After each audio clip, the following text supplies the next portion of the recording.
क्या तुम फालतू की मानवा पढ़ पढ़ के थक चुके हो? हाँ। क्या हर एक मांगा जो तुम पढ़ते हो बस वो लेवलिंग की ही कॉपी होती है? हाँ। मतलब तुम्हें मस्त वाले रिकमेंडेशन चाहिए होगी ना? अरे हाँ भाई हाँ। फिर तुम्हें टेंशन लेने की कोई जरूरत नहीं है bro, I got you Homi. मेरे पास तुम्हारे लिए मस्त मस्त मानवास है जो तुम पढ़ के अपने अंगुलियां चाटने वाले हो और बोलने वाले हो भाई क्या ही मानवा है। उन बिन कटे न रहना, उन बिन आवे न एक पल चैन। भाई आजकल मैं यूट्यूब में बहुत देख रहा था यार, like most of the creators and जो भी यूट्यूबर्स है वो मानवास कवर कर रहे हैं। लाइक मेरे जैसा मानवा रीडर उसको भी ऐसा लगा नहीं तो मानवा पॉपुलर होगा। मेरे दिल में लड्डू फूट रहे थे यार ये सब सीन देख के। अभी फाइनली मानवास का भी कुछ ना कुछ रिकॉग्नाइजेशन मिल ही रही है। भाई ये जो मजे आ रहे हैं ना मुझे यार, मुझे अपने तक नहीं रखना था इस चीज को, मुझे सब में बांटना था। भाई मैं अकेले ही क्यों खुश हूँ मानवा बढ़ के, तुम भी खुश हो भाई, तुम भी मानवा बढ़ो। इसलिए तुम्हारी मानवा पढ़ने के मैं 5 मजेदार रिकमेंडेशन लेके आया हूँ भाई। मैं जो भी मानवास बताने वाला वो मोस्ट ऑफ द मानवास वेबटून में अवेलेबल होंगे, तो तुम्हें जो भी मानवास पढ़ने तुम उनको वेबटून में सर्च करके पढ़ सकते हो, कोई दिक्कत नहीं है कि सच में। तो मैं ज्यादा याप नहीं करने वाले, वीडियो का फर्स्ट मानवा के ऊपर जाने वाला हूँ मैं। तो नंबर 5 स्पॉट में हमारे पास एलिसीड। ये जो मानवा है वो एक टीनेजर बच्चे जियो सिवो के लाइफ के ऊपर बेस्ड है। जियो सिवो के पास बचपन से अनोखी ताकत थी, इस वजह से उसका भी कोई दोस्त नहीं बन पाया यार। उसे बचपन में हमेशा आउट ऑफ प्लेस फील होता था, उसे लगता था भाई वो इस सोसाइटी के अंदर बिलोंग नहीं करता। वो डरता था अपने पावर से, उसे डर लगता था कई लोग उसे मॉन्स्टर न समझे, इस वजह से वो हमेशा अपनी पावर को छुपा के रखता था। इवन तो भाई वो डरता था लोगों से, पर उससे कभी अपनी काइंड हार्टेडनेस नहीं छोड़ी ब्रो। जीवो को तुम देखोगे ना तुम्हें बहुत ज्यादा इनोसेंट और प्योर लगेगा यार। लेकिन मैंने मानवास के अंदर जो भी मानवा पढ़ रखी है one of the most purest MC है भाई ये जीवो से हो। जब जीवो से वो अकेला उदास रहने लगा तब उसके पास बस जानवर ही आते थे।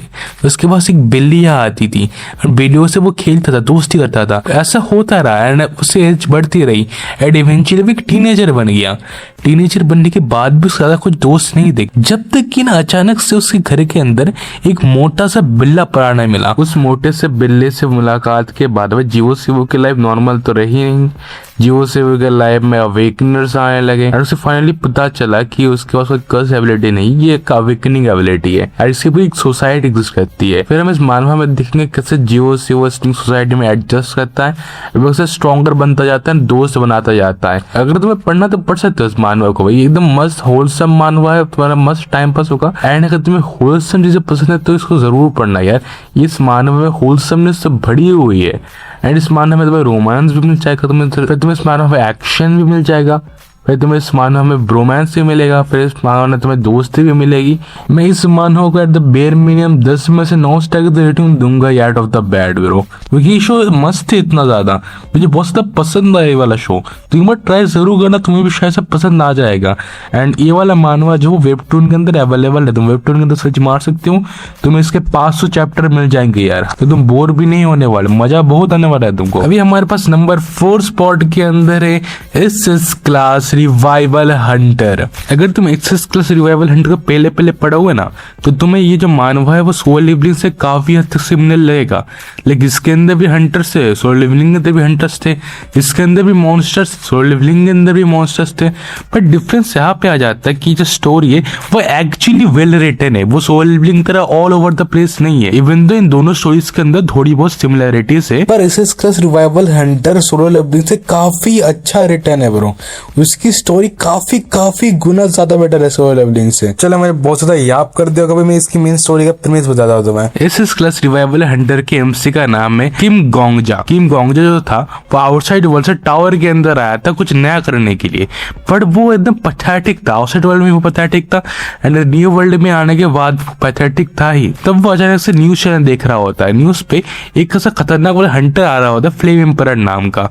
गोंग जिसको देख के जेलस हो जाता है, वो बोलता है काश मेरे पास भी खतरनाक वाली एबिलिटी होती, काश मैं भी कुछ कर पाता। एंड उसकी एनवी से खुश हो गए टावर मास्टर उसकी खतरनाक वाली एबिलिटी दे देता है, जिस एबिलिटी से वो किसी की भी एबिलिटी छीन सकता है एंड किसी की एबिलिटी वो कॉपी कर सकता है। बट द थिंग इज ना कि उसको एबिलिटी कॉपी करने के लिए उसमें मरना पड़ेगा एंड मरने के बाद ही उसको वो एबिलिटी मिलेगी।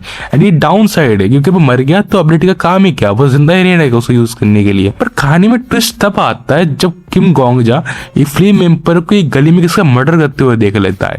फिर फ्लेम एम्पर को पता चल जाता है किम गोंगजा ने उसको देख लिया है एंड फ्लेम एम्पर किम गोंगजा का मर्डर करने की कोशिश करता है एंड उसे मर्डर करने के बाद किम गोंगजा एक खतरनाक वाले वॉइड में उठता है। उस वॉइड के अंदर उठने के बाद किंग गोंगजा को रिग्रेस करने वाली एबिलिटी मिलती है। उसे पता चलता है कि फ्लेम एम्पायर भी एक रिग्रेसर था। अगर उसने फ्लेम एम्पायर को ठिकाने नहीं लगाया तो वो तो मुश्किल में पड़ जाएगा, कि फ्लेम एम्पायर रिग्रेसर वो हरा सकता है रिग्रेस कर करके। इसलिए किंग गोंगजा ठान लेता है वो फ्लेम एम्पायर को रोकने के लिए 10 साल पीछे जाएगा। 10 साल पीछे जाने के लिए किंग गोंगजा अपने आप को 3000 बार मारता है, मतलब सुसाइडल था वो बंदा। फिर वो 10 साल पीछे जाता है और फिर फ्लेम एम्पायर को मार देता है। तो अभी टावर क्लाइंब करने की रिस्पॉन्सिबिलिटी किंग गोंगजा के पास आएगी। अभी किंग गोंगजा को भी टावर को क्लाइंब करना पड़ेगा। इसका सर्वाइवल हंटर के अंदर इस गोंगजा की स्टोरी दिखाई गई तुम्हें, कैसे वो मरता है, फिर वो बंदे की एबिलिटी लेता है एंड कैसे वो मल्टीपल स्टेजेस को क्लियर करता है। भाई ये मत सोचिए ये सिंपल कहानी है कि मर गया, एबिलिटी कॉपी कर ली एंड फिर मूव ऑन कर गया, वैसा स्टोरी नहीं है ये। हाँ उसका थोड़ा सा एलिमेंट आता है उधर, पर इस स्टोरी के अंदर टिप बहुत ज्यादा है। लाइक इस स्टोरी के अंदर हर 10 स्टेजेस के अंदर पूरा फ्लो का थीम चेंज होता है। तो एक बार ये लोग मोरिम में जाते हैं, एक बार ये हंटर वर्ल्ड में जाते हैं, एक बार इसमें रोमांस स्टोरी चल रही होती है, या फिर एक बार रोमांस को छोड़ के और भी कुछ चल रहा होता है। मतलब बहुत ज्यादा सीन है इसका यार। एंड ऐसा नहीं कि out of the field feel होगा तुम्हें ये वाला मानवा देख के बहुत ज्यादा मजा आने वाला। भाई मैं गारंटी दूंगा तुम्हें, एक बार ट्राई करके जरूर देखना। पर्सनली मैं इस मानवा को रेटिंग दूंगा 10 में से 9.2 ब्रो। तुम जरूर देखना, मजा जरूर आएगा तुम्हें। हमारे पास 3rd नंबर पे है the world after the fall. इस मानवा के अंदर जेवान नाम का एक बंदा रहता है। तो नंबर 3 में जो मानवा है वो है the world after the fall. Basically इस वर्ल्ड के अंदर भी टावर्स होते हैं, मॉन्स्टर्स होते हैं एंड इस वर्ल्ड के अंदर भी हंटर्स होते हैं, जिनका जो मेन उद्देश्य है वो टावर को क्लाइंब करना है। तो इस हंटर्स में से एक होता है जेवान एंड जेवान बहुत मेहनत लगा के एटलीस्ट डिकेड्स लगा के टावर पूरा क्लाइंब करता है। वो 99 फ्लोर तक चला जाता है, पर उधर जाके वो एटलीस्ट डिकेड्स तक इसलिए फंस जाता है क्योंकि लास्ट बॉस बहुत ज्यादा स्ट्रॉन्ग होता है। क्योंकि लास्ट फ्लोर जब 100 फ्लोर पे पहुंचते 99 फ्लोर के बॉस को मार के जेवान जब 100 फ्लोर पे पहुंचता है तो 100 फ्लोर का बॉस यानी कल्टिवेटर को बताता है कि वो असल में वो एक नाइटमेयर टावर के अंदर फंसा हुआ है एंड नाइटमेयर टावर मल्टीपल बंदों को कल्टिवेट करने के लिए बनाया गया था।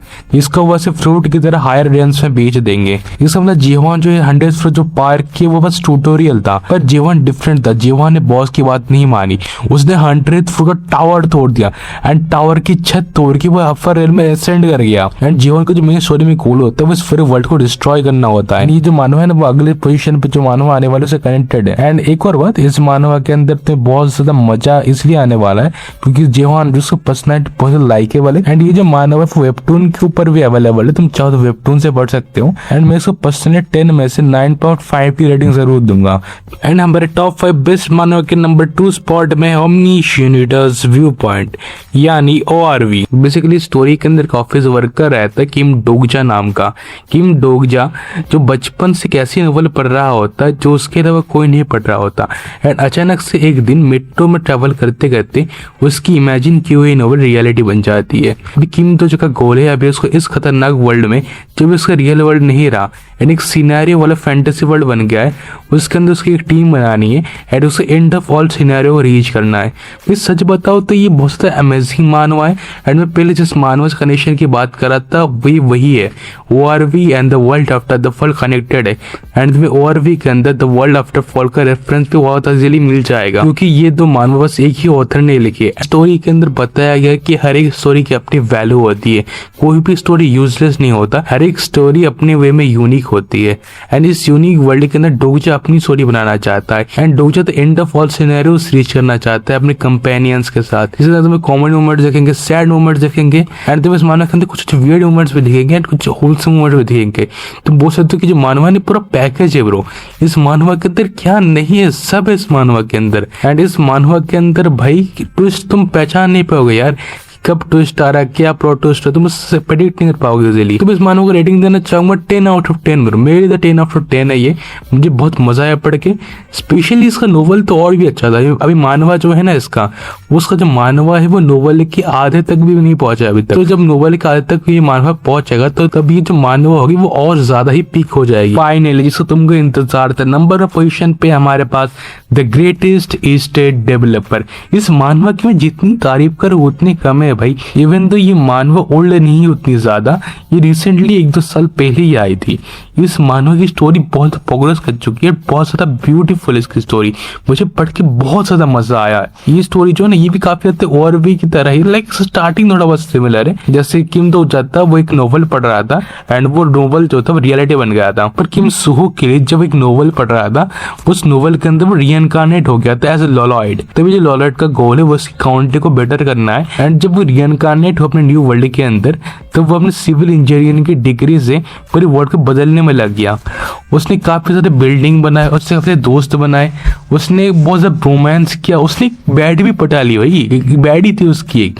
एंड इस मानव की कॉमेडी की क्या ही कहनी भाई, तो मैं हंस हंस के मर जाओगे यार। इसके अंदर जिस हद तक कॉमेडी में बता नहीं सकता, इतनी कॉमेडी तो भाई शिनचैन के अंदर भी नहीं देखी मैंने। अगर तुमने कभी गिनतामा देखी है ना, गिनतामा से 1000 गुना बेटर कॉमेडी है इसके अंदर। ये गिनतामा को नेगेटिव कर दे कॉमेडी के अंदर, लाइक बहुत ज्यादा कॉमेडी है इसके अंदर, मजा आएगा तुम्हें देख के। मैं बोलता भाई पीक भाई, एब्सोल्यूट सिनेमा, जरूर देखो इसको। एंड इसके लेटेस्ट चैप्टर में भाई जो हुआ है भाई, स्टेज शेफ किस भाई, मजा आ गया मेरे को इसका लेटेस्ट चैप्टर पढ़ के भाई। मैं जिसकी जितनी तारीफ करूँ उतनी कम है भाई, मैं इसको जितना ग्लेज करूँ उतना कम है। सच बताओ यार, मेरे पास वर्ड्स नहीं है इस मानव को डिस्क्राइब करने के लिए। जब तू खुद से नहीं पढ़ोगे ना तो वो समझ में नहीं आएगी मानवा कितनी ज्यादा अच्छी है। ये मानवा भी वेबटून के अंदर अवेलेबल, तो वेबटून के अंदर ये वाली मानवा पढ़ सकते हो। एंड मैं ना अपनी डिस्क्रिप्शन के अंदर जो भी मैंने मानवा मेंशन किए, जो वेबटून के अंदर अवेलेबल, बस उन्हीं की लिंक प्रोवाइड करने वाला हूँ, वरना दूसरी लिंक प्रोवाइड करूंगा तो भाई यूट्यूब मेरा चैनल उड़ा देगा भाई, मैं वो नहीं करने वाला। एंड चलो भाई, मैं तुम्हारी रिकमेंडेशन कर दी है, मैंने खतरनाक रिकमेंडेशन बनाई है तुम्हारी। तो अगर वीडियो पसंद आई हो तो लाइक कर देना, सब्सक्राइब कर देना, और कमेंट में जरूर लिख देना ऑल हेल लॉलॉइड। कमेंट में जाओ और लिखो ऑल हेल लॉलॉइड। अगर तो वीडियो पसंद आई तो स्पैम कर देना खतरनाक। तभी के लिए पवित्र आउट।